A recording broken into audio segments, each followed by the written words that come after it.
De l'Afrique vers le monde. Canap 54, Canap 54, Canap 54, Canap TV. Africa 54 est la première chaîne de télévision panafricaine, généraliste et d'information de l'Afrique vers le monde. Chaque pays africain devrait avoir un représentant œuvrant en son sein afin de permettre l'éclosion des talents, pouvant également jouer de pont avec nos pays respectifs. Bref, nous sommes panafricanistes au sens absolu du terme. Canal Africa 54, dans sa devise, la première chaîne généraliste, culturelle et d'information de l'Afrique vers le monde.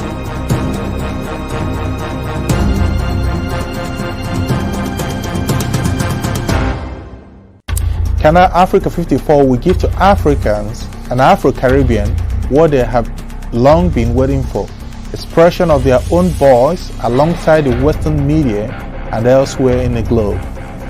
We aim to make the channel professional, sophisticated, contemporary. This channel will offer to viewers a unique experience in digital broadcasting. Our broadcasting and creative departments are dedicated towards having a constant flow of interesting and exciting programs. By using the most sophisticated methods of production, we aim to provide programming which is second to none, developing and enhancing the digital TV services throughout interactive mediums.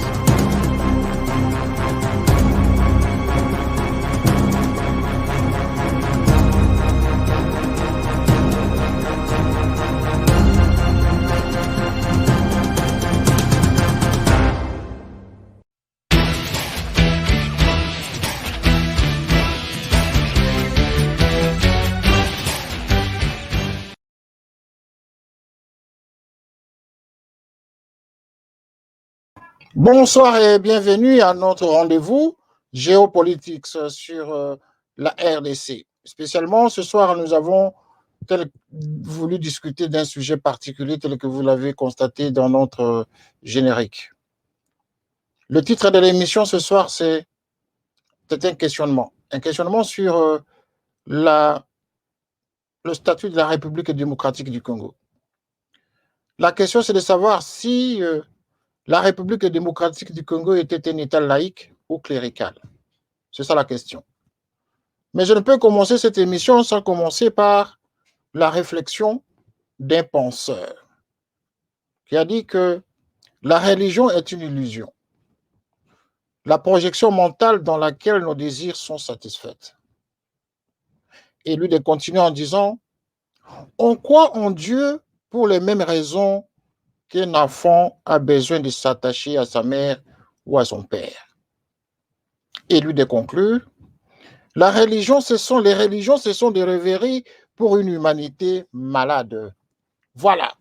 Merci et bonsoir encore une fois pour parler de cette question relative à la laïcité ou au cléricat de la République démocratique du Congo. Est-ce que le Congo démocratique tel que nous le connaissons, tel que nous l'avons connu depuis les indépendances, était ainsi défini comme étant un État laïque ou un État clérical? Il n'y a pas plus tard qu'hier, le 6 avril 2021, un grand événement venait de se passer en République démocratique du Congo avec les centenaires de l'église kimbanguiste, une secte kimbanguiste. Nous ne savons pas à partir de quel moment on peut appeler un regroupement de croyants, une église, une secte ou une religion. Voilà. Mais pour nous, en tout cas, au regard de toutes les enquêtes que nous avons autour de nous, nous pouvons considérer le kimbanguisme pour le moment comme étant une secte. Mais qu'à ceux qui croient à cette église, à cette association de Congolais, association des croyants, nous disent en quoi c'est une église et qu'on nous définisse réellement c'est quoi une église pour que celle-ci justement arrive à emballer toute une nation jusqu'au niveau du pouvoir suprême. Cette émission aujourd'hui, nous avons le plaisir en tout cas de discuter pour clarifier, pour étayer des thèses pour lesquelles la plupart des gens se posent. Est-ce que le Congo démocratique devient un État laïque pour que le chef de l'État congolais arrive jusqu'à proposer au président du Sénat et celui de l'Assemblée nationale à décréter, à proposer auprès des assemblées justement de cette République, à donner la proposition à décréter une journée fériée et chômée à chaque année pour l'église kimbanguiste, pour les kimbanguistes, je dirais, pour la secte kimbanguiste. Voilà, c'est le sens de ce débat ce soir. Est-ce que ce n'est pas une autre dérive qui continue? Parce que depuis un certain temps, nous avons constaté qu'avec notre président de la République, il devient en quelque sorte le distributeur des cartes, non seulement des héros nationaux dans ce pays où on voit aujourd'hui même les bourreaux des indépendances, même des bourreaux justement de la démocratie en République démocratique du Congo se font proclamer des héros nationaux. Aujourd'hui, la secte kimbanguiste va bénéficier d'une journée de reconnaissance générale officielle. Que deviendra alors l'Église catholique? Serons-nous surpris de constater que l'Église catholique se lève demain pour elle aussi demander une journée officielle dédiée à elle seule? Que deviendra l'MPVA Longo? Que deviendra l'Église protestante? Et enfin, que deviendront les églises des réveils? Eux aussi qui drainent des populations, qui drainent des croyants derrière eux, derrière elles, vont également proposer, demander, faire pression pour qu'on leur aussi reconnaisse le droit d'avoir une journée de célébration. La secte kimbanguiste vient justement de prouver au monde que les religions, ce sont vraiment des rêveries pour une nation malade. Voilà. Pour clarifier, pour discuter, pour échanger, pour vous donner des précisions en tout cas à travers tout ce que nous venons de dire, nous avons un invité. Cet invité, c'est un professeur d'université. Un professeur d'université justement qui fait beaucoup de recherches sur la religiosité, sur les religions. Et quand il parle et quand il explique, nous comprenons qu'il y a des recherches qui sont faites. Sans plus tarder, nous allons recevoir le professeur Lomengelulu qui va nous parler justement de cette question relative à la laïcité ou à la cléricat de l'Église de la République démocratique du Congo. Bonsoir, professeur. Bonsoir, monsieur René Kitoko. Voilà, vous êtes le bienvenu, professeur, pour encore nous aider à comprendre les réalités, en tout cas actuellement, de la République démocratique du Congo. Comme vous le savez, nous faisons toujours appel à vous, à chaque fois qu'il y a un grand événement au Congo démocratique, votre pays, à nous expliquer, à nous cadrer le contexte dans lequel les événements évoluent au Congo démocratique. Pas plus tard qu'hier, comme je viens de le présenter, nous avons suivi tous dans le village d'Nkamba, dans la province du Congo central, la secte kimbanguiste venait de bénéficier de cet avantage d'obtenir justement de manière officielle par l'État congolais de cette journée officielle de reconnaissance où tout le pays va s'asseoir, va observer le chômage, parce que tout le monde va être au chômage ce jour-là, à chaque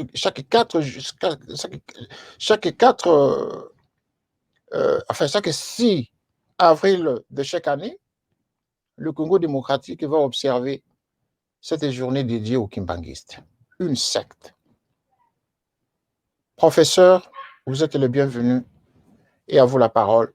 Pour commencer, que pensez-vous d'abord de la situation réelle actuellement au Congo démocratique par rapport à cet événement d'hier?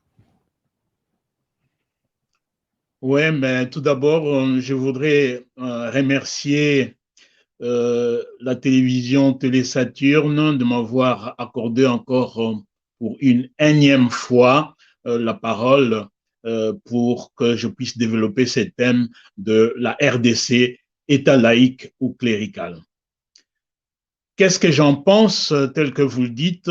Je ne saurais répondre à cette question sans pour autant faire un recours en arrière pour comprendre pourquoi cette prompation de politiciens congolais à pouvoir mélanger, à pouvoir faire de la confusion entre la religion, entre les confessions religieuses et le problème de Rex Republica. Donc, si vous me permettez, en quelques minutes seulement, je voudrais rappeler pour ceux qui le connaissent ou donner une information pour ceux qui ne connaissent pas certaines choses qui se sont passées au Congo avant l'indépendance. Donc, nous devons savoir que le Vatican ainsi que le roi Léopold II ont signé une convention en 1906 donnant à l'Église catholique certains avantages à l'État indépendant du Congo. Donc, ils ont signé cette convention le 26 mai 1906. Et cette convention avait environ 9 points. Je ne citerai que quelques points seulement. Donc, le roi Léopold II a donné aux établissements de mission catholique l'engagement de créer des écoles. On leur a donné des terres, on leur a donné le pouvoir de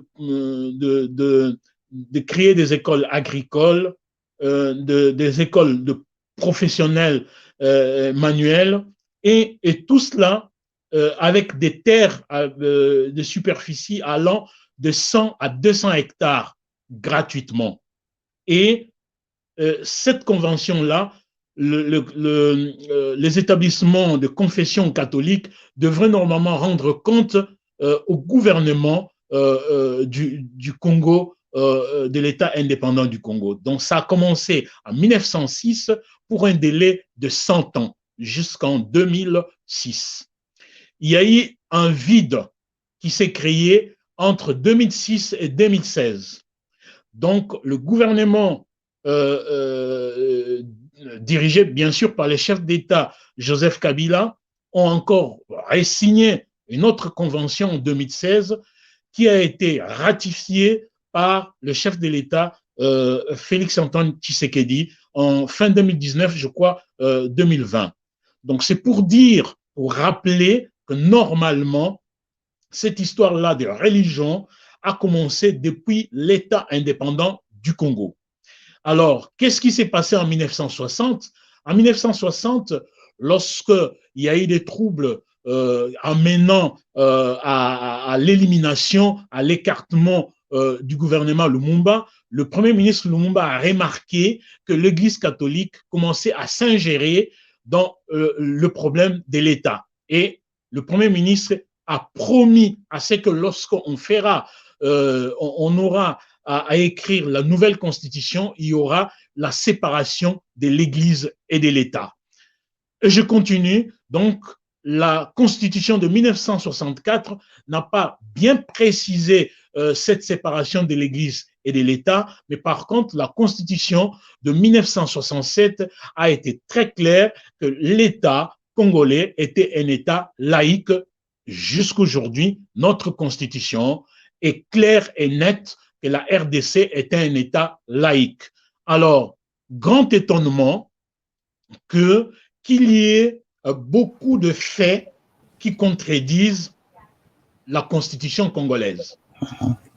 Donc, je citerai par exemple, lors de la conférence nationale souveraine, il y a eu un prêtre catholique, cardinal catholique, Monseigneur, qui a dirigé la conférence nationale souveraine, a dirigé le Haut Conseil de la République, a failli diriger le pays en tant que chef de l'État, n'eût été le refus du pape Jean-Paul II imposant que le président Mobutu devait rester au pouvoir. Et là, c'est une révélation de ministre Willy Claes le ministre belge des Affaires étrangères qui a eu une audience avec le pape Jean-Paul II. Donc, aujourd'hui, nous assistons à plusieurs faits où la constitution congolaise est violée. Lorsque je constate que la CENCO, les confessions religieuses, s'introduisent dans la gestion de la CENI, par exemple. Professeur, oui. avant d'arriver à cette étape, nous allons d'abord nous retarder un tout petit peu à l'époque des années des indépendances avec Patrice Emery Lumumba. Oui. Voilà. Vous avez mentionné tout à l'heure que lorsqu'on a cherché à écarter Patrice Emery Lumumba, l'Église s'en était impliquée. Et donc, le document que nous allons présenter aux téléspectateurs, est-ce que c'est un document qui corrobore avec l'argument, la réflexion ou les révélations que vous êtes en train de nous donner? Dans quelques instants, écoutons d'abord cet audio de Patrice Emery Lumumba à cette époque, parlant justement de la position que devrait prendre l'État congolais face à l'Église et de l'Église face à l'État. Les évêques abandonnent leur mission d'évangélisation pour s'ingérer dans les affaires de l'État. Nous n'allons plus tolérer ça. Il faut la séparation du pouvoir de l'Église et de l'État. Notre gouvernement ne va jamais s'ingérer dans les affaires de l'Église. C'est la liberté de culte qui sera garantie dans notre Constitution. Les catholiques vont prier chez eux. Les protestants vont prier chez eux. Les kibanguistes vont prier chez eux. Les kitawadistes vont prier chez eux. Chacun priera dans son église. Et l'État protégera tous les citoyens. Et le gouvernement respectera toutes les opinions, toutes les religions.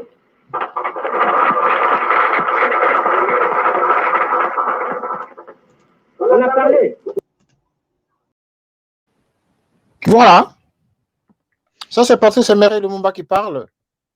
Je ne sais pas si cet audio correspond justement à la voix de Patrice Emery Lumumba pour ceux qui nous écoutent.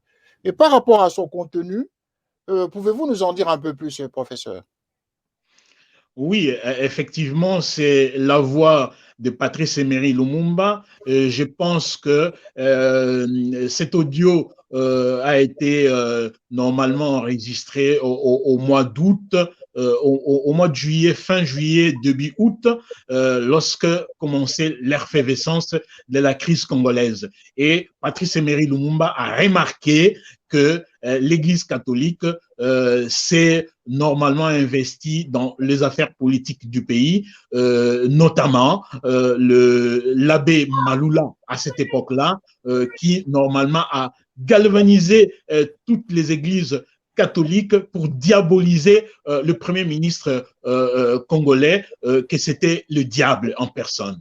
Et là, Lumumba est monté sur le créneau pour dire que jamais les églises n'auront à s'ingérer dans les affaires de l'État. Chaque église priera de son côté et l'État garantira la liberté de toute personne et ainsi garantira la neutralité de chaque église. Voilà. Ce qui déterminait en même temps la séparation entre l'Église et l'État. Et ça veut dire que l'État ne devrait pas s'immiscer dans les affaires de l'Église. Et vice-versa. Oui, et vice-versa. Et donc, l'État congolais, depuis 60, était un État laïque. Je ne peux pas dire que depuis 60 était un État laïque. Cet audio-là du Premier ministre annonçait déjà, parce que dans la loi fondamentale, ils n'avaient pas inscrit que l'État congolais était un État laïque. Donc, pour moi, je pense que c'était la continuité de la convention que le roi Léopold II avait signée en 1906, continuée jusqu'en 1960, et le Premier ministre Lumumba a remarqué cela et a annoncé la couleur pour que lorsqu'on va faire notre constitution, nous devons normalement inscrire la séparation de l'Église et de l'État. Ok, professeur, tout à l'heure, vous étiez arrivé au point à nous expliquer la situation à partir des années 90 avec le cardinal qui voulait s'immiscer complètement dans les affaires de l'État, où il a eu l'affrontement indirect avec le maréchal Mobutu. Qu'est-ce qu'il en était? Je voudrais tout d'abord revenir en 1960, je pense dans les années 70, il y a eu quand même un choc avec le président Mobutu et le cardinal Malula qui, pendant une année ou 2 ans, le cardinal Malula s'est exilé au Vatican. Donc, c'est donc par rapport à la politique de l'authenticité, le président Mobutu avait décrété qu'il n'y aura plus cette hégémonie de l'Église catholique sur l'État zaïrois à l'époque, et toutes les fêtes religieuses ont été supprimées au Zaïre à cette époque-là. Donc, on pourrait dire qu'à partir de 1970, le président Mobutu avait institué vraiment l'État laïque en supprimant toutes les fêtes religieuses. Mais il y a eu, après 2 ans, une réconciliation entre l'Église catholique et le président Mobutu lorsqu'il y a eu le retour du cardinal Malula du Vatican au Zaïre, et rebelote, ça a recommencé encore cette domination de l'Église en s'ingérant dans les affaires de l'État. Donc, tel que vous le dites, en 1900, dans les années 90, lorsque ça a commencé le problème de conférence nationale, on a vu, c'est un engouement au niveau de l'Afrique, ces mimétismes qu'on a souvent en Afrique lorsque un pays commence avec telle chose et on copie partout. Et ça a commencé au Bénin avec un monseigneur président de la conférence nationale, ça s'est passé au Congo-Brazzaville et ainsi de suite jusque chez nous. Le président de la conférence nationale, c'était le cardinal, et c'était monseigneur Monsengo à cette période-là. Et voilà que l'Église s'est mixée dans les affaires de l'État. À partir du moment où l'Église a commencé à s'ingérer dans les affaires de l'État, ou que l'État a commencé à avoir un regard sur l'Église, donc nous pouvons considérer que la Constitution commençait à être piétinée. Pour quel intérêt? C'est pour l'intérêt des politiques ou c'est pour l'intérêt des religieux? Mais est-ce que pourrons-nous dire que l'État s'ingérait dans les affaires de religieux? Je ne pense pas. Je ne pense pas que c'est l'État qui nomme des monseigneurs, des évêques. C'est le Vatican qui nomme des évêques. Je ne pense pas que l'État congolais ni zaïrois à l'époque s'est ingéré dans les affaires de l'Église. C'est le contraire. C'est l'Église qui s'est ingérée dans les affaires de l'État. L'Église s'ingérait dans les affaires de l'État pour quel but réellement? C'est pour quel but? C'est pour perturber le pouvoir, ou c'est tout simplement pour changer la compréhension de la population politique, où l'Église voulait carrément s'emparer ou évangéliser les hommes politiques? Quelle leçon se donneriez-vous justement à cette attitude de l'Église? Moi, je pense que cette attitude-là, c'est une habitude qui, normalement, telle que je l'explique, c'est une habitude qui a commencé depuis 1906, que les prêtres ont eu à s'ingérer dans les affaires de l'État. Ça a continué jusqu'à après l'indépendance, sauf que l'Église voulait montrer que l'Église était à côté du peuple, vu la mauvaise gestion de la chose publique par l'autorité politique, l'Église voulait montrer souvent qu'il était à côté du peuple. Or, normalement, selon la Constitution, l'Église ne devrait pas faire cela. Normalement, c'était des laïcs de l'Église qui devraient normalement s'ingérer dans les affaires de l'État. Des laïcs, il y a nuance. D'accord, professeur, mais pour le cas de la République démocratique du Congo, l'histoire nous renseigne qu'en face du Congo démocratique et l'autre Congo d'en face, il y avait à cette époque des indépendances un prêtre président de la République. Est-ce que les catholiques au Congo, en RDC, ne s'inspiraient pas de ce cas en face pour en faire également chez eux? Je ne pense pas qu'ils se sont inspirés. Moi, je pense que c'est toujours, je ne peux pas savoir quelle était la convention que le Vatican a fait aussi avec la République du Congo-Brazzaville. Donc, c'est toujours au niveau de la convention. Hein. Donc là, les gens peuvent être surpris qu'il y avait une convention signée depuis le 26 mai 1906 entre le Vatican et l'État indépendant du Congo. Donc, c'est pourquoi les prêtres, l'Église catholique se sont permis ces choses-là. Pourquoi les protestants ni les musulmans ne se sont pas permis de pouvoir s'immiscer dans les affaires de l'État? C'est parce qu'il y avait une convention. Donc, moi, je pense qu'aussi au Congo-Brazzaville, cette convention existait ou existe. Je n'en sais rien. D'accord. Mais maintenant, en face, la situation après les indépendances, Mobutu va régner pendant 32 ans. Il a été quand même à couteau tiré hein, avec l'Église catholique à chaque fois, jusqu'à la fin, en tout cas jusqu'à son départ. Ce n'est que vers la fin que l'Église a commencé à s'organiser pour pouvoir s'impliquer avec Monseigneur Monsengo au niveau de la conférence nationale, quoiqu'il n'ayant pas été au sommet de l'État, mais ça a failli de peu pour que Monsengo justement se hisse au sommet de l'État. N'oublions pas ce fait de l'histoire.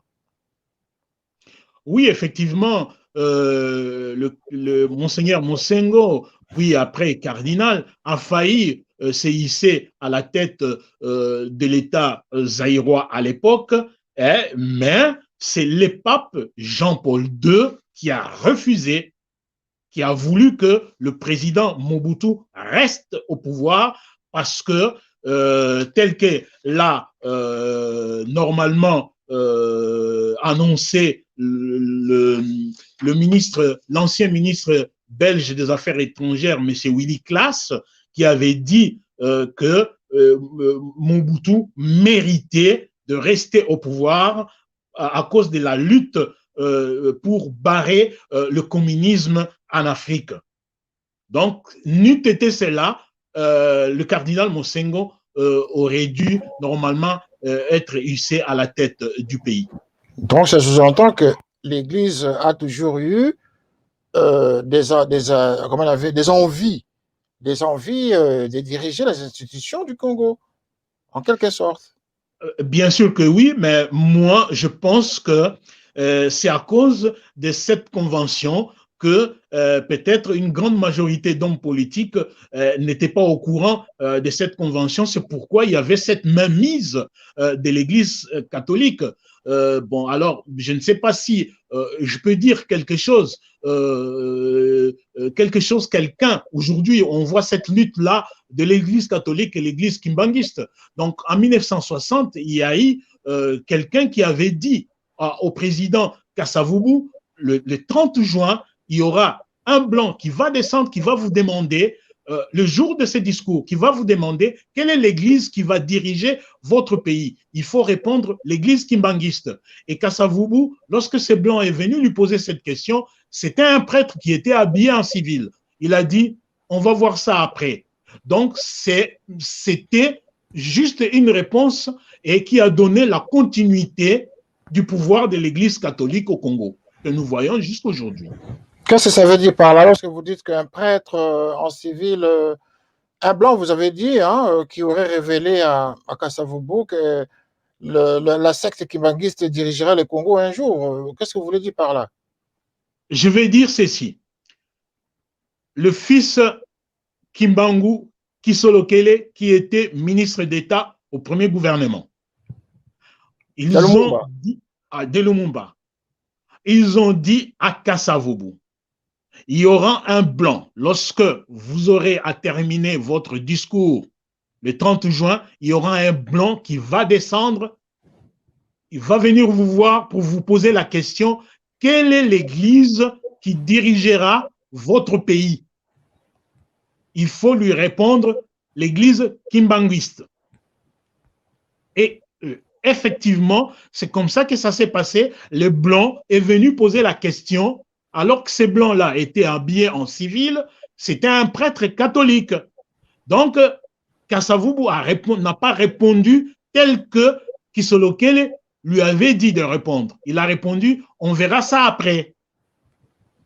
Mais oui, mais pourquoi devrait-il s'intéresser ou de faire confiance ou prendre comment on appelle ça, le mot, le propos de Kisolokele comme étant une parole d'évangile où il Mais serait bon, obligé nécessairement de répondre moi, à ce... moi, je ne dis pas qu'il serait obligé, c'est pour vous montrer la guéguerre, la guéguerre qui existe et qui existait entre l'église de confession catholique et l'église kimbangiste qui était nationale. Donc, c'était la guéguerre.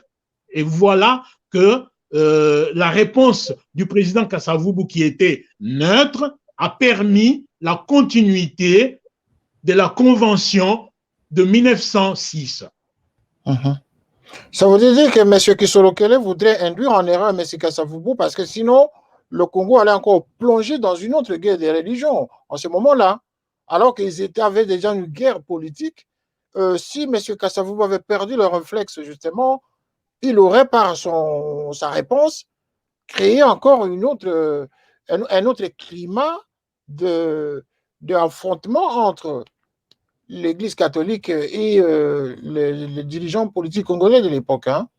Oui, ça aurait été frontal, mais ce qu'il y a, il y a toujours cette guéguerre qui n'est pas tellement visible, mais on le voit dans le fait de certaines choses qu'on va développer. D'accord, professeur. Essayons, faisons une transition ici hein, par rapport Oui, au régime du président Mobutu, parce que nous avons tous remarqué que sous Mobutu, il y avait des tensions énormes. Vous venez quand même de l'expliquer en quelque sorte, mais il y avait des tensions énormes. Lorsque le président Mobutu va quitter le pouvoir le 17 mai 1997, oui. lorsqu'il va partir, Laurent Désiré Kabila qui arrive, est-ce que Laurent Désiré Kabila avait le même réflexe vers l'Église? Est-ce qu'il s'est marié avec l'Église catholique ou d'autres confessions religieuses pour asseoir son pouvoir? Quelle a été son attitude? Non, mais bon, on a pu remarquer que le président Laurent Désiré Kabila était distant des églises. Donc, bien que il a côtoyé, je pense que c'est son directeur de cabinet qui l'a normalement amené vers l'église kimbanguiste pour voir les dirigeants de l'église kimbanguiste, mais on a remarqué que le président Laurent Désiré Kabila était distant de confession religieuse. Et contrairement à Joseph Kabila, ce dernier, finalement, a bien coopéré avec l'église kimbanguiste, n'est-ce pas? Oui, le président Kabila, bien sûr, a coopéré avec l'église kimbanguiste, mais il a aussi coopéré avec l'église catholique, avec les églises de réveil, avec le musulman. Ok, maintenant parlons quand même directement sur la situation actuelle qui fait l'objet de notre émission de ce soir. Le centenaire d'hier, le centenaire de ce 6 avril 2021, c'est fait à Kamba. Tous les Kimbanguistes sont allés dans leur comment on appelle, tel promis, on appelle en quelque sorte. Mais il est quand même un fait étonnant de constater qu'une secte religieuse comme celle-là soit attire quand même l'attention des populations, des autorités congolaises depuis un certain temps.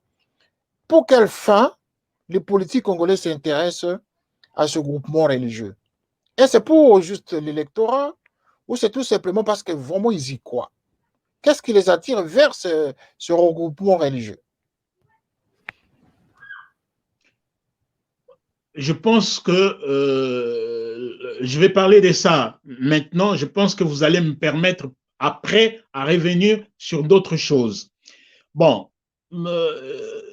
en jugeant par exemple l'attitude du président actuel par rapport à l'église kimbanguiste, or le président actuel est chrétien des églises de réveil à Philadelphie. Bien sûr. Alors, moi, je pense que cet engouement des autorités congolaises, zaïroises, même le président Mobutu était avec les kimbanguistes. Moi, je pense que c'est par le fait que cette lutte de Simon Kimbangu, Kimbangu a mélangé la lutte politique et la lutte religieuse. Et c'est les seuls, je pense, au niveau du Congo, qui a été arrêté au niveau de la colonisation, a fait 30 ans de prison et qui est décédé, a laissé beaucoup de traces. Moi, je pense que c'est pourquoi l'homme congolais et les politiques congolais s'intéressent à cet homme-là, à ces regroupements religieux. Ça, c'est la première observation. Mais la seconde observation est beaucoup plus de tendance politique. N'oublions pas que le fief de Kimbanguiste est beaucoup plus dans le Congo central.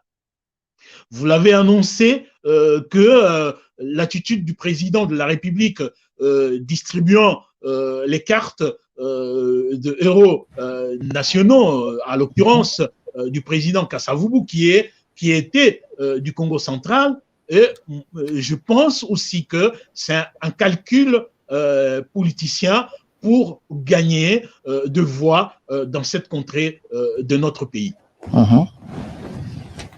Voilà, c'est toujours pour des raisons politiques. Et voilà comment on est en train d'entretenir des sectes religieuses dans ce pays où nous considérons toujours que les religions, ce sont des rêveries justement pour tromper l'opinion publique, pour tromper le peuple congolais. Ces choses étonnantes également, c'est de constater qu'un pays comme ça qui se meurt tous les jours, où il y a un foisonnement en tout cas très avancé des groupes religieux, se meurt toujours, mais on ne fait qu'accompagner justement ce mouvement qui apporte tout le temps des illusions dans les masses. Comment expliquer que, professeur, là c'est un domaine tout à fait religieux que je voudrais vraiment engager avec vous, comment se fait-il que toute la masse qui va dans les églises, qui prie Dieu tous les jours, il n'y a pas plus tard que quelques semaines, nous avons fait des émissions ici avec certains groupements religieux, y compris même ceux de la secte kimbanguiste. Certains qui disent même que lui, Simon Kimbangu en question, c'est lui Dieu créateur.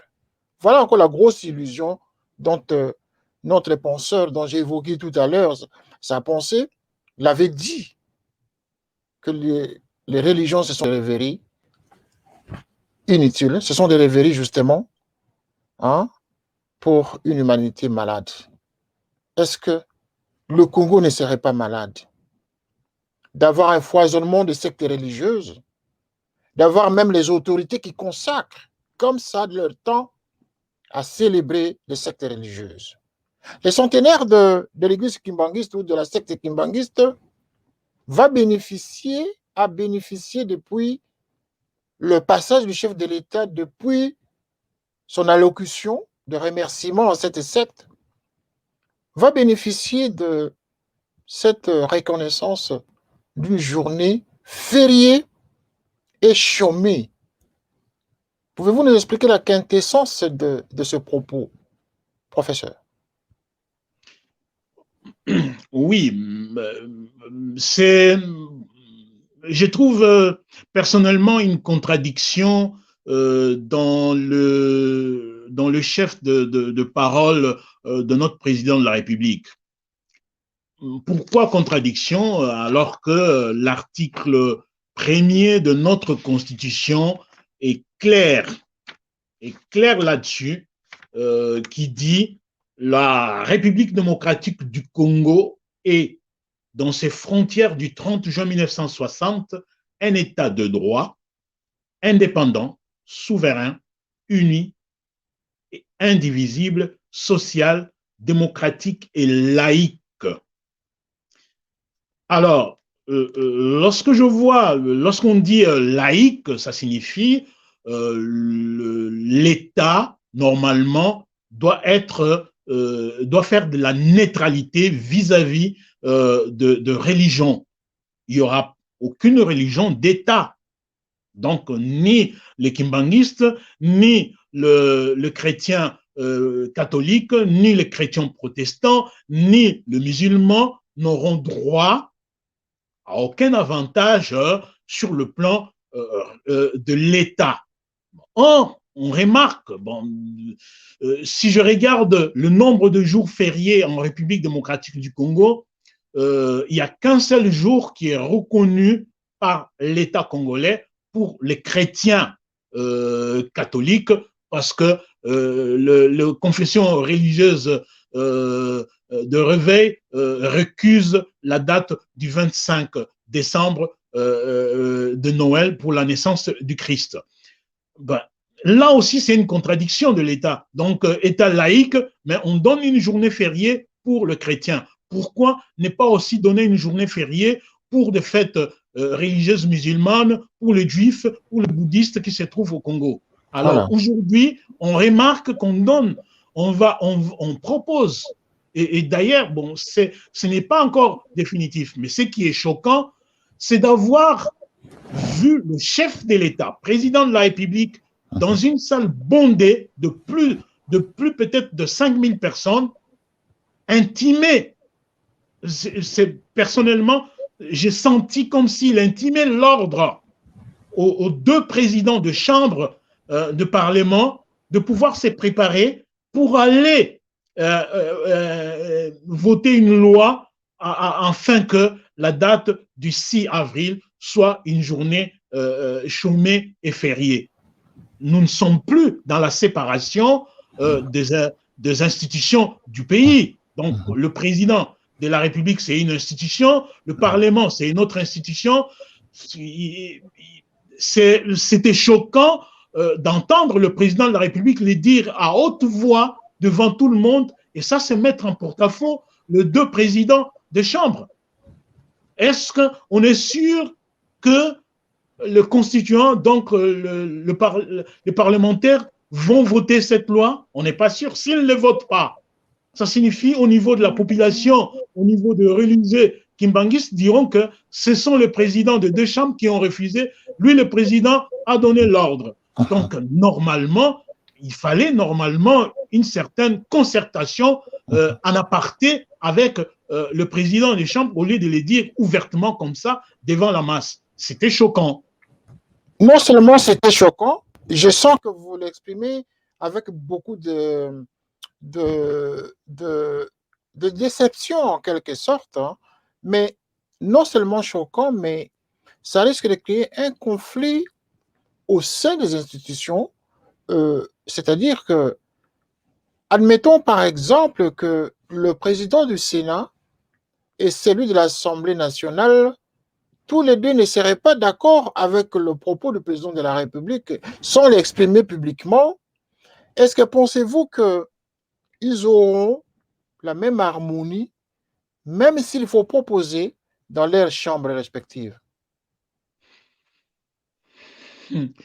Pour vous dire vrai, à ce qu'on est en train d'assister maintenant dans la politique congolaise, je ne pense pas que les deux présidents qui ont opté pour aller dans l'union sacrée vont refuser cette proposition du président de la République. J'ai vu, il y a pas un mois, le président de l'Assemblée nationale allait contacter le cardinal Ambongo pour le problème des politiques. C'est la contradiction totale par rapport à notre constitution. Qu'est-ce qu'un président de l'Assemblée nationale va faire avec un cardinal pour le problème de Rex République? Ok, on va revenir sur cet élément, mais regardons d'abord les propos, un élément sur les propos du chef de l'État hier en Kamba, lorsqu'il va proposer cette journée, cette proposition de journée fériée et chômé pour les kimbanguistes. Ça sous-entend que tout le pays sera chômé, tout le pays sera au point mort. C'est ce que ça veut dire. Oui, mais ça veut dire que c'est une journée fériée, chômée et payée. Comme le 30 juin, comme la journée du 30 juin. Comme la journée du 30 juin, comme la journée du 17 mai, comme la journée du 17 janvier, donc 16 janvier, donc oui, chômé et payé. Et donc, les kimbanguistes, pour une secte, ne vont pas s'en plaindre en tout cas. Hein. Oui, mais sauf que ça peut créer une jurisprudence. Voilà. Avec Alors, d'autres. regardons d'abord cet élément, professeur. Regardons. Batata pe ba mama bana ya papa Simon Kimbangu na tombeli bino banso feti elamu.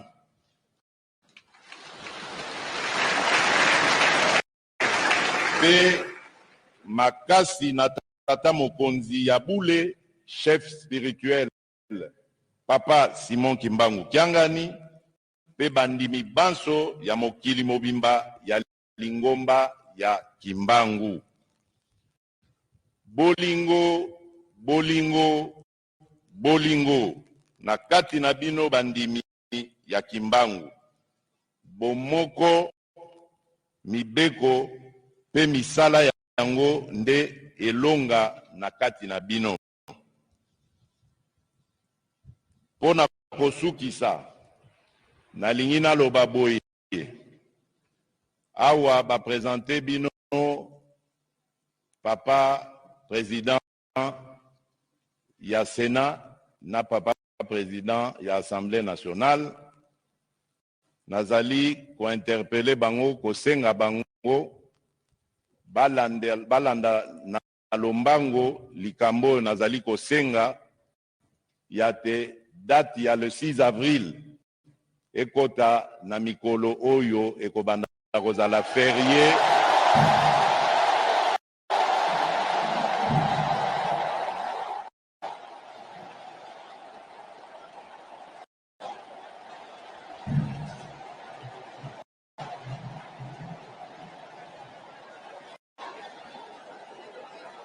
nasengi na bango nasengi na bango batala na ba représentant ya peuple ndenge tokoki kokomisa date ya le 6 avril journée fériée et chômée.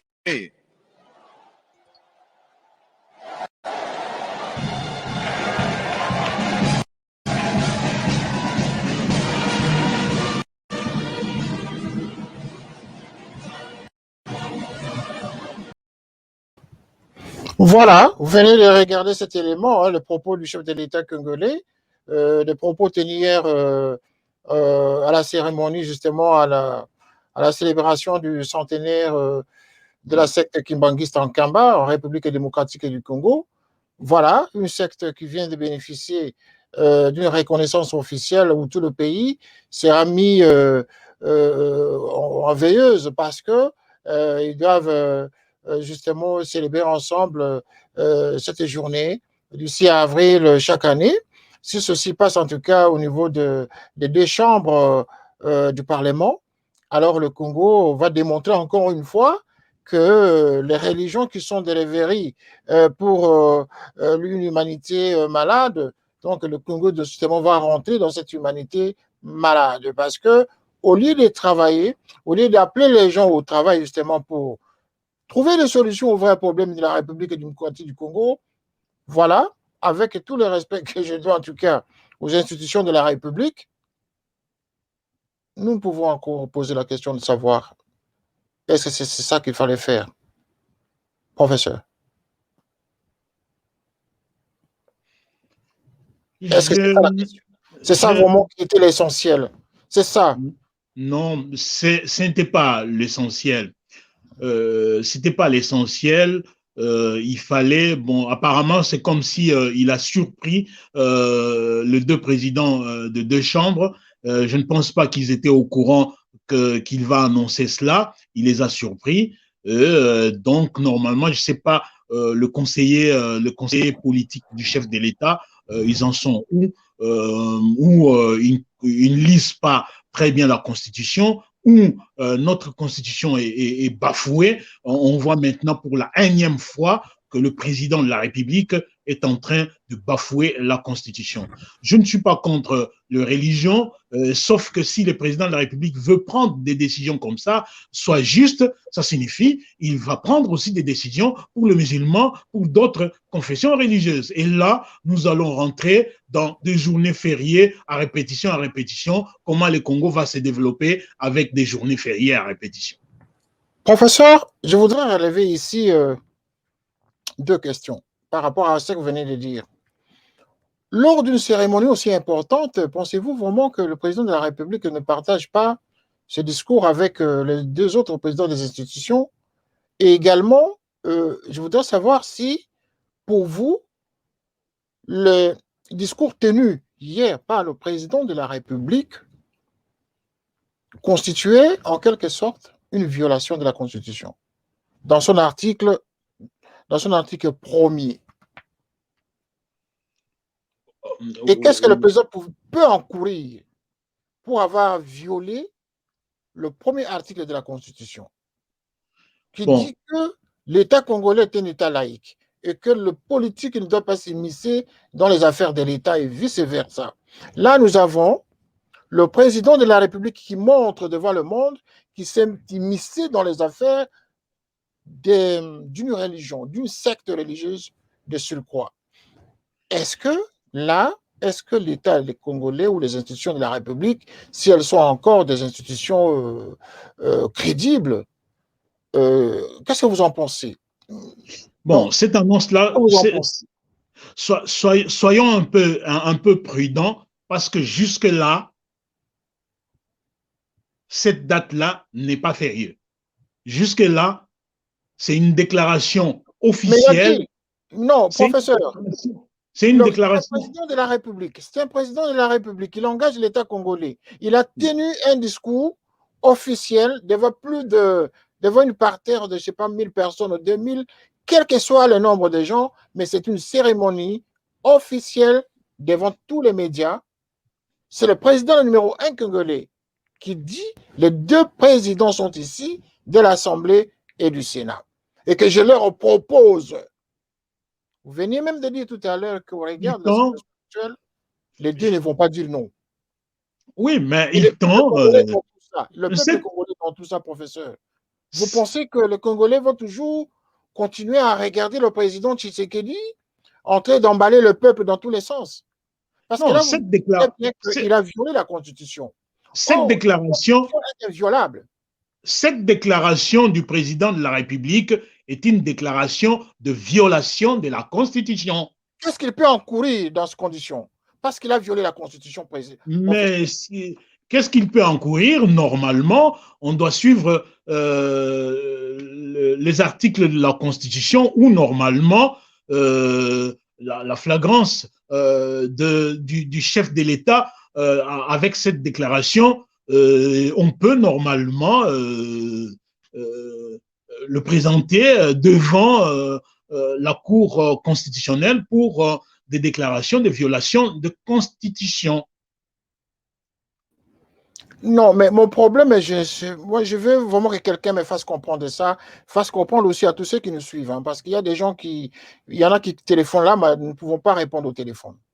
Oui. Le président de la République, qui sait très bien que dans son article premier de la Constitution congolaise, l'État congolais est un État laïque. Et c'est d'ailleurs la thématique de notre émission. Mais qui dit, je propose, oui, c'est une proposition, mais le fait d'en évoquer, c'est-à-dire il a sorti de sa réflexion, de sa compréhension de la Constitution, où il n'a pas même fait allusion, où il n'a pas pris connaissance, il ne savait pas que la Constitution ne lui permettait pas même d'engager une proposition dans ce sens. Là, il ne parlait pas en tant que citoyen congolais, mais il parlait en tant que le premier numéro 1 de la République, en tant qu'institution de la République. C'est ça le problème. Et il va influencer, vous l'avez dit tout à l'heure, que les deux ne vont pas vraiment hésiter à faire adopter. Et ça sera, moi, ma question, c'est de savoir quelle doit être l'attitude des autres confessions religieuses. Est-ce que les autres ne vont pas emboîter le pas Parce que le Ça, c'est Kimbanguisme, rare. c'est une secte qui non Ça, c'est seulement rare. emballe le nombre de gens comme il veut, mais il y a d'autres groupements religieux aussi qui emballent, qui ont des troupeaux, qui ont des gens partout. Et l'Église catholique dans tout ça. Si l'Église catholique aujourd'hui que vous condamnez dans tous les sens, la Cinco a fait ci, la Cinco a fait ça. Si l'Église catholique venait à demander également, à exiger plutôt un jour qu'on lui confère à lui aussi une journée de reconnaissance, journée fériée et chômée. Professeur, réfléchissons. Quelle attitude adopter par rapport aux Congolais vis-à-vis de... L'attitude adoptée par rapport aux Congolais, moi je pense que ce sont les intellectuels, les juristes et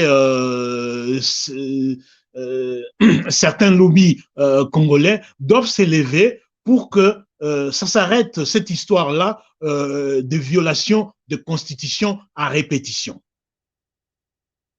C'est la énième fois qu'on est en train de dire au président de la République qu'il est en train de violer la Constitution. C'est la énième fois. On ne refuse pas qu'on soit chrétien, qu'on soit musulman, qu'on est croyant, mais nous devons respecter nos textes. Quand vous dites c'est la énième fois, professeur, est-ce que vous pouvez nous éclairer un peu? Vous voulez nous dire que le président Tshisekedi n'a fait que violer la Constitution? Quels sont les autres éléments de violation qu'il avait posés, s'il vous plaît? Nous avons suivi dès son entrée au pouvoir en 2019 le projet de 100 jours qui ne permettait pas au directeur de cabinet de pouvoir gérer les choses alors que c'est le Premier ministre qui les gère. Nous avions vu comment ça s'est terminé. Aujourd'hui, les directeurs des cabinets est en prison. Il y a eu violation de la Constitution. Les choses n'ont pas suivi leurs normes pour engager l'État, le finance de l'État. Ça, c'est un premier point. Un deuxième point, nous avons vu tant d'ordonnances du président de la République en 2020, en juillet 2020, qui ont été signées en violation de la Constitution et qui a amené à ce qui est cette crise entre FCC cash. Voilà. Et que dit la Constitution au niveau du fonctionnement des groupements religieux? Est-ce que la Constitution en parle sur le fonctionnement de groupements religieux, des églises, des confessions religieuses? Est-ce que la Constitution en donne de l'importance quelque part? Non, donc moi je pense qu'il y a une loi, donc l'article 22 de la Constitution, qu'est-ce que l'article 22 dit? Toute personne a droit à la liberté des pensées, de conscience et de religion.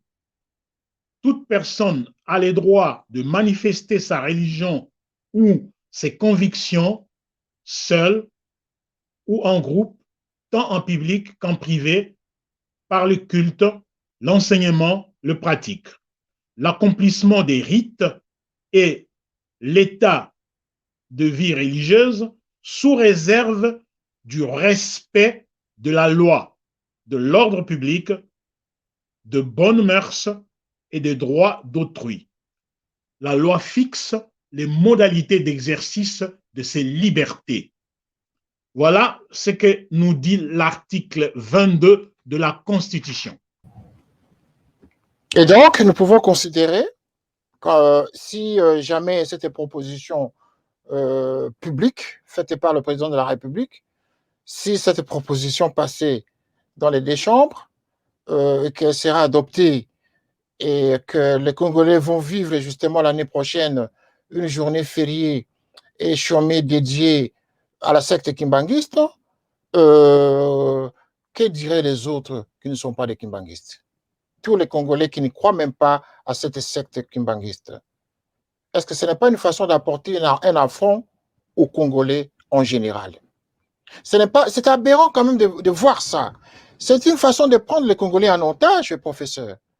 On ne peut pas laisser passer certains comportements. C'est ça qui appelle justement des révolutions, à des guerres de religion dans une société. C'est des attitudes comme ça, professeur. Parce que même au niveau du Bas-Congo, il n'y a pas que les kimbanguistes qui existent.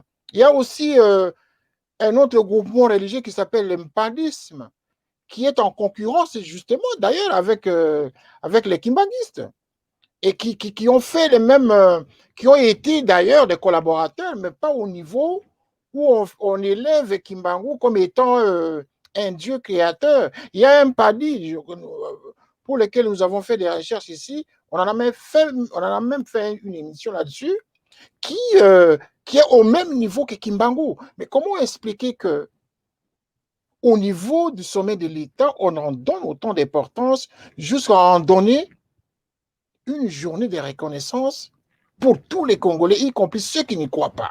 C'est cela mon problème, ma question, professeur. Oui, personnellement, je pense que l'homme africain, notamment congolais, nous sommes encore dans une aliénation. Et je ne sais pas si l'autorité congolaise, le politique congolais ont compris que ces groupes religieux, mis à part, bien sûr, moi je ne rentre pas dans les débats religieux, moi beaucoup plus je rentre dans les débats du respect des textes de res publica. Donc le débat religieux, c'est une autre chose. Chaque personne est libre de croire à ce qu'il veut, sauf tout simplement que je n'accepte pas que l'État qui s'est déclaré laïque puisse favoriser qu'un groupe. Sinon, là, aujourd'hui, nous allons assister à une jurisprudence. Les musulmans vont dire nous aussi, d'autres vont dire nous aussi. Donc, ça va faire une cacophonie au niveau de l'État, au lieu que l'État devrait normalement rester neutre sans pour autant favoriser tel ou tel regroupement religieux. Et voilà, le kimbanguisme, la secte kimbanguiste qui n'est pas seulement au Congo démocratique, on retrouve cette secte même au niveau du Congo-Brazzaville, y compris en Angola. Mais est-ce que ces chefs d'État de ce pays, du Congo-Brazzaville et de l'Angola, ont-ils un jour même évoqué le nom de cette secte pour en donner même une importance nationale? Comment est-ce que tout simplement, toujours en RDC, où on trouve ce genre de dérapage, professeur? C'est quoi cette histoire? Oui, je sais qu'il y a eu de contacts entre un président, c'était le président José Eduardo dos Santos lorsqu'il était encore au pouvoir. Il a eu des contacts avec les kimbanguistes. C'était des contacts d'ordre privé, mais pas d'ordre des Rex Republica où l'État angolais n'a pas fait ce qu'on fait chez nous. Quelles pouvaient être les motivations du président Tshisekedi? Vous l'avez dit en sourdine au début, c'est probablement pour des fins électorales. Mais si c'est pour des fins électorales, mais si lui arrivait à quitter le pouvoir un jour, mais la date restera consacrée, journée fériée et chômée.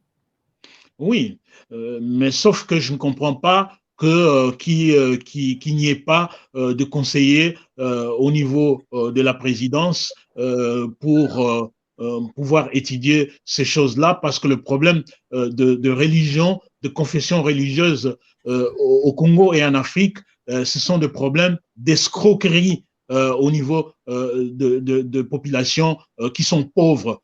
Et toutes ces confessions religieuses de réveil, ce sont la grande majorité, à 90%, voire même 99%, c'est des escrocs qui sont en train de dilapider le caisse de pauvres Congolais qui n'ont même pas $1 par jour. Et l'État ne peut pas comprendre que cette pullulation de confession religieuse, c'est une pullulation des escrocs. des escrocs, des gens de la dépravation de mœurs. Nous voyons ce qui se passe, des sextapes au niveau de ces confessions religieuses. Et voilà encore maintenant, aujourd'hui, on va encore, je ne cite pas, ça a circulé. On va encore donner maintenant aujourd'hui à ces confessions religieuses des journées fériées alors que nous assistons à des trucs impossibles, des sextapes. Eh ben, c'est tel que Karl Marx l'avait dit, hein, la religion, c'est l'opium du peuple. Nous le constatons.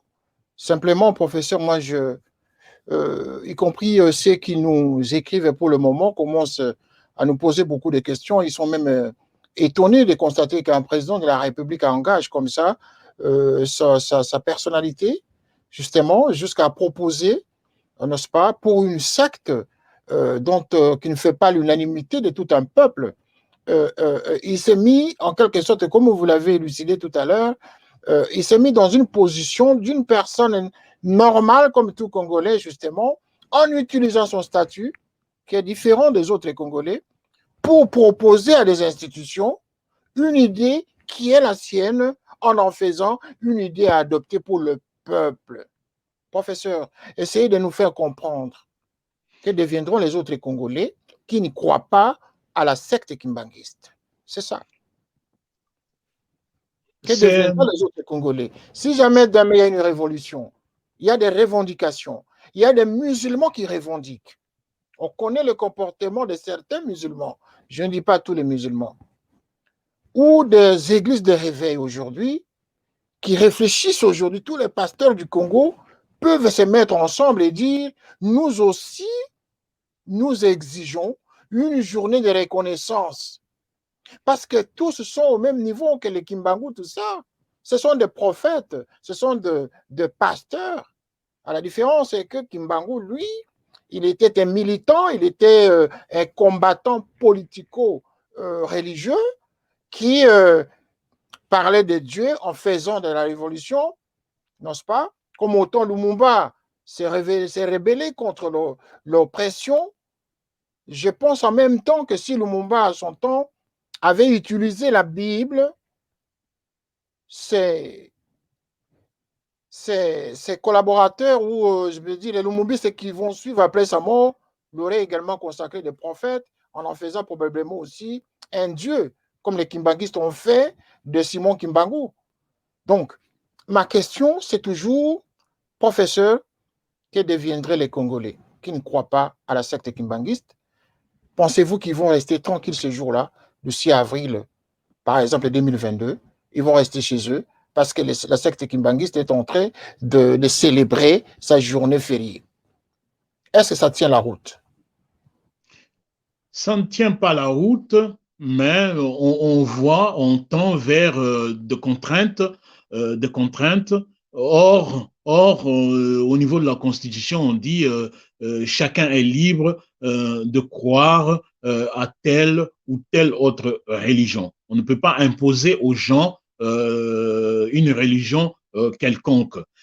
Donc, normalement, je pense que cette attitude aujourd'hui qui finit par décréter une journée religieuse, c'est une attitude d'erreur qui a été commise par des autorités politiques avant le président Félix.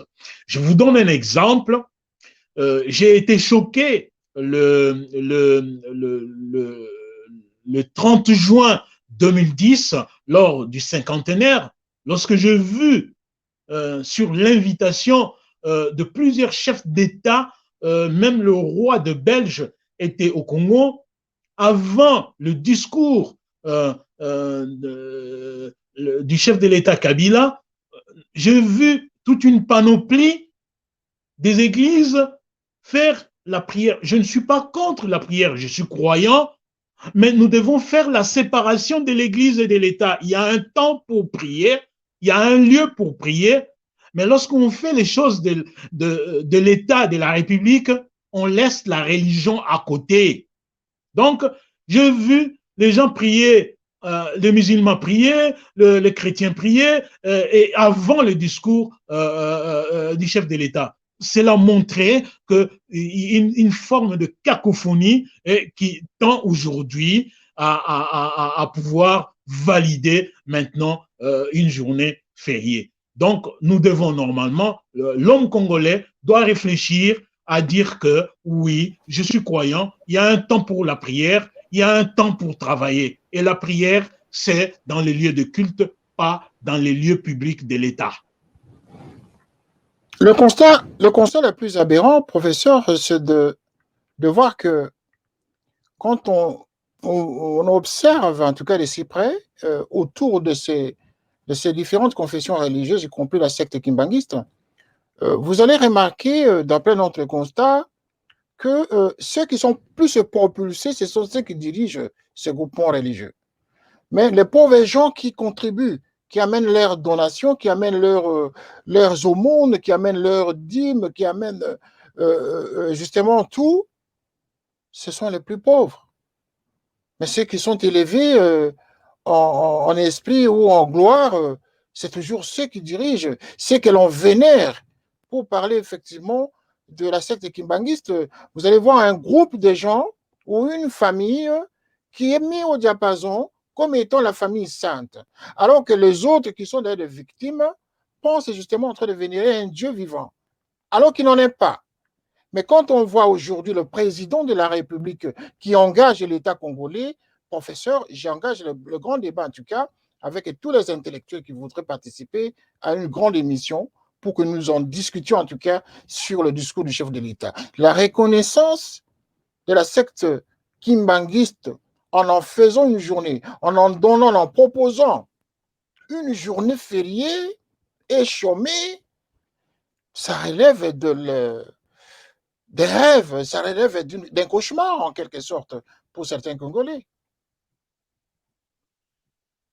Oui, je sens votre déception et je pense que une grande partie de Congolais est déçue de voir que le premier Congolais, c'est lui qui normalement doit être le garant de la protection de la Constitution, est en train de la violer. La déception que j'exprime n'est pas la mienne. La déception que j'exprime, si vous le constatez, c'est la déception des gens qui nous écrivent, parce que je suis inondé, nous sommes inondés ici par des questions. Il y a les 2 téléphones du studio sont en train de sonner, sauf que les équipes ici, nous avons pris la consigne de ne pas répondre au téléphone, parce que nous savions qu'il y aura beaucoup de gens qui vont appeler. Beaucoup vraiment sont en train de nous appeler. Il y a des textos dans les 2 téléphones du studio, mais l'émission n'était pas justement consacrée à répondre au téléphone. Mais si vous êtes en train de nous suivre, et que vous aimeriez réagir à cette émission, ou que vous avez senti touché ou vexé par tel ou tel propos, comprenez que l'expression de notre sentiment ce soir vient des autres Congolais comme vous.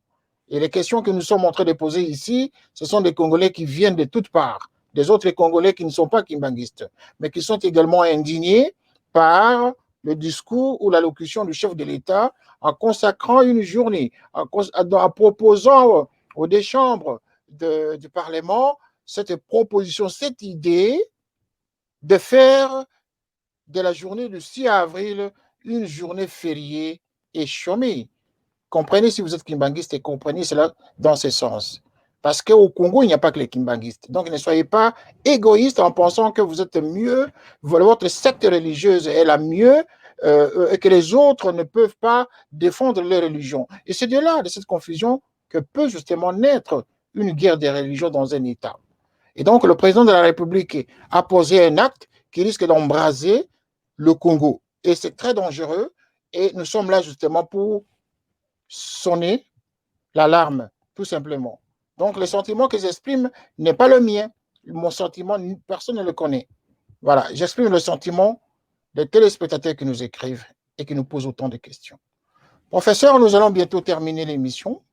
Mais avant de terminer l'émission, j'aimerais en tout cas que vous nous disiez en dernier mot votre réflexion sur la pensée de Karl Marx.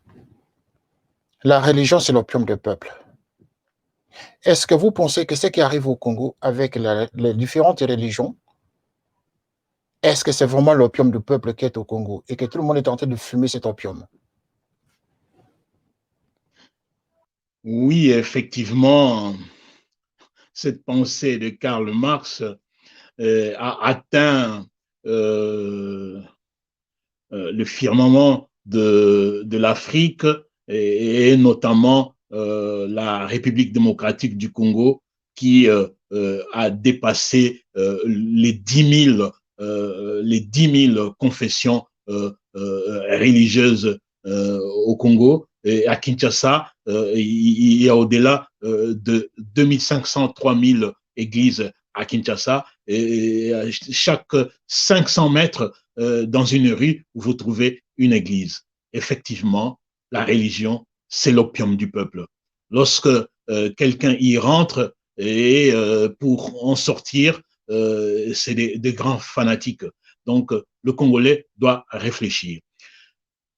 Et je ne sais pas si vous allez me permettre de pouvoir glisser une autre réflexion pour que, au niveau de la politique congolaise, nous puissions avancer de l'avant par rapport toujours à notre constitution qui est un État laïque. Je pense qu'il n'est pas sage de pouvoir aujourd'hui impliquer les confessions religieuses dans la politique congolaise. Je remarque qu'il y a une loi qui a été instituée pour que le président de la CENI puisse être élu par les confessions religieuses. Et ces confessions religieuses justifient qu'ils font partie de la société civile. Non, pas du tout. On dit confession religieuse, ce n'est pas la société civile.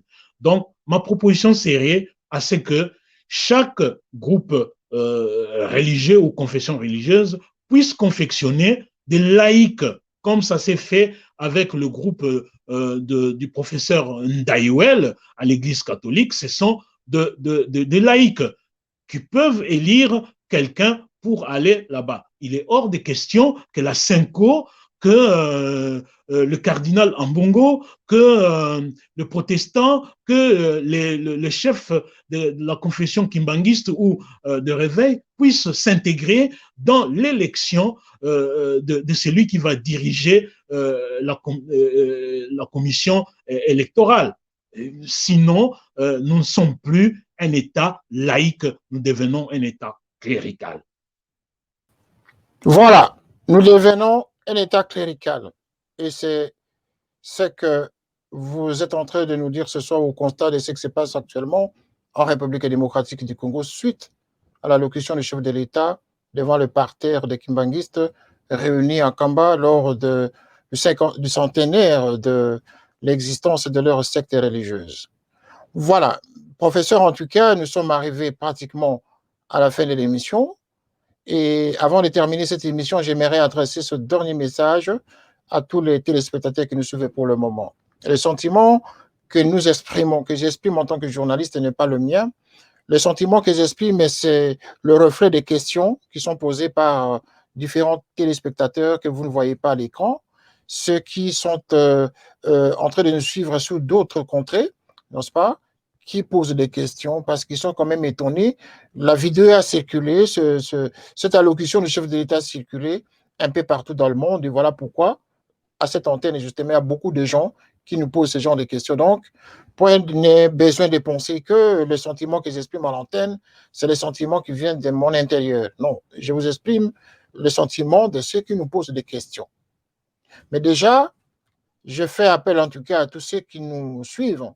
Si ce débat, justement, vous a vexé, que vous avez senti en vous blessé dans votre effort intérieur ou que vous pensez que votre église, votre religion a été trahie ce soir, nous vous présentons en tout cas notre désolation, mais comprenez que la République démocratique du Congo est un État laïque. Pour un État laïque, un chef de l'État, surtout le premier citoyen du Congo, ne peut pas s'immiscer, comme ça publiquement, en proposant en public, même s'il était envoûté par un sentiment quelconque, il pouvait ne fût-ce que se maîtriser tout simplement. Voilà. C'est ça vraiment le mot que je pourrais vous adresser. Voilà, professeur. Dernier mot et on termine cette émission. Si vous avez un message, si vous voulez réagir par rapport au chef de l'État, par rapport aux différentes institutions de la République qui étaient présentes à cet événement, quel est votre dernier mot au regard du comportement qu'il devait adopter à partir de maintenant que le chef de l'État a lancé ce mot de proposer cette idée? Oui, vu la Constitution, l'article 1er de notre Constitution, il est très souhaitable que le chef de l'État puisse s'y conformer et à être dans la neutralité de l'État vis-à-vis des confessions religieuses. Voilà, merci professeur Lomé-Djelulu, merci d'être passé nous éclairer justement sur cette question épineuse relative justement au cléricat et à la laïcité de l'État congolais, tel que la Constitution l'exige. Voilà, c'est la Constitution de notre pays, celle qui régit les institutions de notre République, qui nous impose cette règle. Mais je voudrais inviter tout le monde à vouloir nous expliquer, à vouloir nous démontrer si ce que moi j'ai dit ce soir, si les religions ne sont pas des rêveries pour une humanité mentale, une humanité malade, si le Congo ne serait pas plongé dans ces rêveries-là d'un Congo malade, si la religion, comme l'a dit Karl Marx, ne serait pas l'opium du peuple. Que quelqu'un vienne nous démontrer ici si la projection mentale dans laquelle nos désirs sont satisfaits ne se retrouverait pas dans les croyances religieuses. À plus forte raison dans une secte, comme le kimbanguisme, où l'on voit un grand nombre de gens croire à un personnage comme étant le Dieu créateur de l'humanité, alors qu'eux-mêmes, les serviteurs, sont seuls ceux qui bénéficient des avantages de ce groupement, laissant justement au pilori les croyants et ceux qui les suivent tous les jours. La misère dans ce Congo, si vraiment Simon Kimbangu était le Dieu créateur, le Congo ne serait pas là où il est, dans la misère. Si Simon Kimbangu était le Dieu dont vous défendez, eh bien le Congo serait le paradis du monde. À qui la faute si aujourd'hui le Congo n'avance pas? Si vraiment Dieu est au Congo, si Dieu est né au Congo, si Simon Kimbangu, c'est lui le Dieu, il aurait donné justement de la lumière. Il aurait fait le grand miracle hier, le 6 avril 2021. Le Congo aurait eu un éclat. On l'aurait vu sortir de la lumière, du soleil. On l'aurait vu, Simon Kimbangu. Les images l'auraient montré en vie. Dire au peuple, voilà, je suis là, je suis ressuscité. Voilà, c'est le sentiment des Congolais qui sont indignés par ce qui s'est passé hier. Eh bien voilà, je ne peux que vous remercier d'avoir suivi cette émission, mais l'appel est lancé.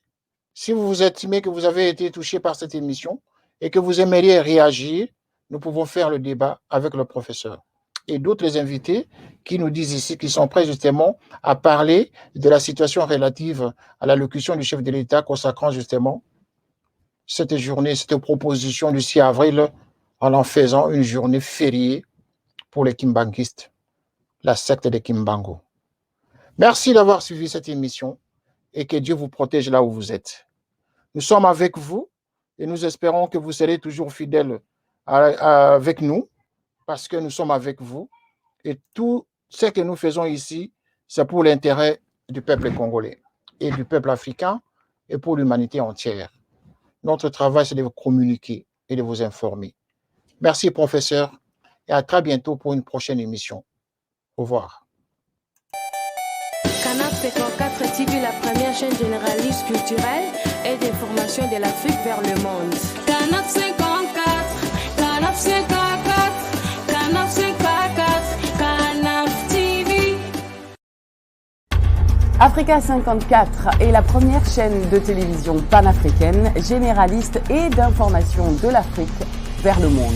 Chaque pays africain devrait avoir un représentant œuvrant en son sein afin de permettre l'éclosion des talents, pouvant également jouer de pont avec nos pays respectifs. Bref, nous sommes panafricanistes au sens absolu du terme.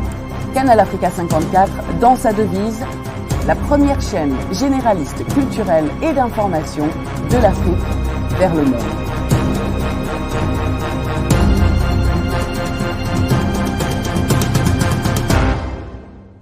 Canal Africa 54 will give to Africans and Afro-Caribbean what they have long been waiting for, expression of their own voice alongside the Western media and elsewhere in the globe. We aim to make the channel professional, sophisticated, contemporary. This channel will offer to viewers a unique experience in digital broadcasting. Our broadcasting and creative departments are dedicated towards having a constant flow of interesting and exciting programs. By using the most sophisticated methods of production, we aim to provide programming which is second to none, developing and enhancing the digital TV services throughout interactive mediums.